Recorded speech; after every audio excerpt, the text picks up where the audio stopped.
Assalamualaikum warahmatullahi wabarakatuh. Berjumpa kembali dengan kami Kisah-Kisah Misteri. Sebelum kita mulai kisahnya, tolong beri dukungan dan semangat kepada kami agar kami bisa konsisten memberi kisah-kisah yang menarik dengan cara like, komen, dan subscribe-nya. Terima kasih. Namaku Anindya Rahma, seorang peneliti sosial dari Universitas Negeri di Jakarta. Aku dikirim untuk melakukan penelitian lapangan tentang persebaran penduduk di daerah yang belum terjamah.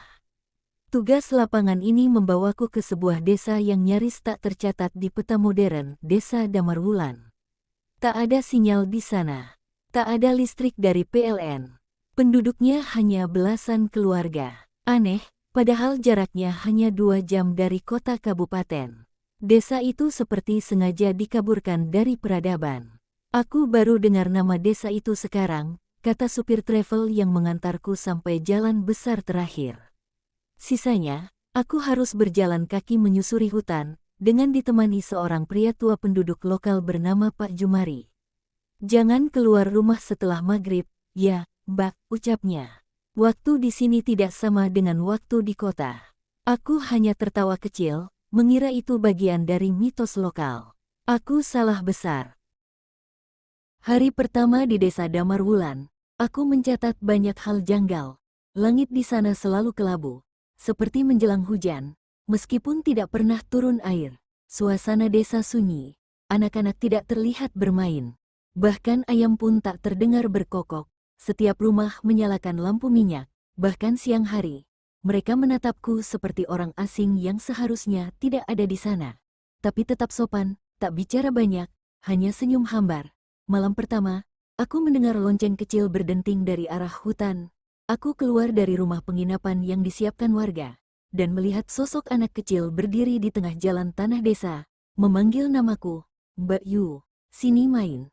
Saat aku melangkah mendekat, anak itu perlahan menghilang ke dalam kabut. Pak Jumari mendadak muncul dari balik bayangan pohon, menarikku paksa kembali. Itu bukan anak-anak, Mbak Anindya. Itu penanda waktu sudah lewat maghrib. Keesokan harinya, aku sadar jam tanganku berhenti. Jam dinding di penginapan pun tak pernah berganti angka. Aku mengecek jam matahari darurat yang kubawa, dan ternyata bayangan jarum jam bergerak mundur. Penduduk bilang, di sini, waktu hanya bergerak maju kalau tidak ada orang luar. Dan karena aku di sini, waktu menjadi terjebak. Ada alasan kenapa desa ini disembunyikan. Bak, kata Bu Sarni, janda tua penjaga rumah penginapan. Dulu, desa ini tempat eksperimen waktu. Tentara, ilmuwan, semua datang. Tapi mereka tidak pernah pulang. Ia memberiku sebuah buku catatan tua milik salah satu peneliti militer bernama Letkol Arga Santosa, bertanggal 1978, padahal catatannya masih baru dan tidak usang. Isinya tentang percobaan membekukan waktu dan dampaknya. Waktu bisa dihentikan, tapi jiwa yang membeku akan memburu mereka yang membuatnya diam, tulisnya. Aku memutuskan untuk menyelidiki lebih jauh. Di tengah hutan, di balik reruntuhan bangunan tua berlumut, aku menemukan sebuah jam besar terbalik, mengambang di udara. Di sekelilingnya ada puluhan manekin berbentuk manusia, tapi saat kutatap matanya, mereka bergerak sedikit, mengikuti gerakku. Salah satu dari mereka membuka mulut. Waktu milik kami. Kau bukan bagian dari siklus ini. Dari balik kabut, sesosok makhluk besar bertubuh hitam dan wajah penuh jarum jam muncul. Detaknya seperti jantung berdetak keras. Ia disebut warga sebagai penjaga siklus, makhluk yang menjaga aliran waktu agar tak bocor ke dunia luar. Aku lari, tapi setiap langkahku seperti mengulang langkah yang sama. Aku terus kembali ke tempat jam terbalik itu. Barulah aku sadar, aku tidak sedang berlari, aku hanya diputar ulang. Aku mencoba mengingat semua nasihat Pak Jumari. Kunci keluar dari desa ini katanya hanya satu. Jangan percaya pada matamu, percaya pada ingatan. Maka aku menutup mata, melawan rasa takut, dan melangkah mengikuti suara hatiku. Aku membiarkan waktu mengalir sesuai irama jiwaku sendiri. Tiba-tiba, ku buka mata dan aku sudah berada di pinggir jalan raya. udara kota kabupaten menyambutku. Tapi, aku membawa buku catatan tua itu. Saat kutunjukkan ke dosen pembimbingku, ia pucat. Ia menunjuk salah satu nama tim peneliti tahun 1978. Itu, kakekmu, Nin. Sekarang aku kembali ke Jakarta. Tapi sejak saat itu, jam di rumahku kadang bergerak sendiri. Bayangan anak kecil muncul di cermin. Dan setiap malam Jumat, aku mendengar lonceng kecil berdenting di luar jendela. Mungkin aku berhasil keluar dari desa Damarwulan, tapi bagian dari waktu mereka ikut bersamaku. Sudah 2 bulan sejak aku meninggalkan desa Damarwulan. Hidupku nyaris kembali normal, hingga suatu malam, aku terbangun dengan bau kabut basah memenuhi kamarku. Jam digital di meja menunjuk pukul 2.49, lalu berkedip dan padam. Di cermin, sosok kecil dengan mata kelam berdiri diam. Aku menjerit, menyalakan lampu. Tidak ada siapa-siapa, tapi di lantai, ada bekas jejak kaki kecil penuh lumpur. Dan di bawah bantal, terselip sehelai kertas coklat. Siklus belum selesai. Kau bawa waktu kami ke dunia luar. Aku kembali menemui dosen pembimbingku. Ia mengajakku bertemu dengan Prof. Bagas Wiratama, pensiunan ilmuwan yang dulu bekerja dalam proyek rahasia pemerintah. Saat kami menyebut nama Damarwulan, wajah Prof. Bagas mengeras. Desa itu seharusnya tidak ada lagi, katanya pelan. Itu tempat eksperimen kontrol waktu berbasis medan elektromagnetik alami. Tapi terjadi kebocoran, waktu berhenti di sana. Semua yang masuk, jadi bagian dari sistem. Apa maksudnya? Tanyaku. Desa itu tidak butuh penjaga. Desa itu menciptakan penjaganya sendiri. Aku tercekat. Sejak saat itu, mimpi-mimpiku dihantui oleh bayangan jam besar yang berputar terbalik. Aku mendengar suara detik berbalik, dan sering terbangun di tempat berbeda dari tempat aku tidur. Dalam salah satu mimpi, aku melihat Pak Jumari. Ia berdiri di tepi jurang di tengah kabut, wajahnya menua ratusan tahun. Mbak Anindya, waktu menolak orang luar. Tapi kau telah menyatu, maka kau akan dipanggil kembali. Aku bertanya, kenapa aku? Dia menatapku tajam. Karena kau yang terakhir membawa keluar denyut waktu. Kau adalah penjaga cadangan. Aku tahu. Satu-satunya cara untuk mengakhiri semua ini adalah kembali ke desa Damarwulan. Tapi kini, jalan menuju desa itu sudah hilang dari semua peta. Bahkan supir travel pun mengaku tak pernah tahu tempat itu ada. Aku mencari melalui peta militer tua, dan menemukan koordinat samar. Dengan nekat, aku mendaki sendirian, melewati hutan, kabut, dan rintangan tak kasat mata. Sampai akhirnya, aku tiba. Tapi, desa Damarwulan tak lagi sama.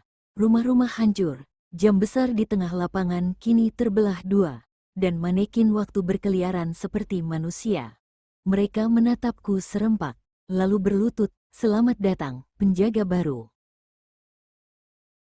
Langit di desa Damarwulan kini berwarna kelabu tua, seperti kertas yang hampir terbakar. Angin di sana tidak berhembus, ia bergetar. Waktu tidak lagi stagnan. Ia menggigil, meronta, seperti sedang menunggu sesuatu. Akhir. Aku berdiri di tengah reruntuhan jam besar, dikelilingi oleh puluhan makhluk-makhluk waktu, manusia-manusia yang telah dibekukan selama puluhan tahun. Kini separuhnya tubuh, separuhnya mesin waktu hidup. Mata mereka kosong, tapi penuh kerinduan untuk bebas. Dan aku, Anindya Rahma, sang penjaga baru, memegang buku catatan Letkol Arga, satu-satunya kunci yang tersisa. Di dalamnya tertulis, jika siklus gagal, pusat waktu akan mencari suksesor. Tapi jika suksesor menolak, hanya ada satu jalan, matikan denyut pusat waktu.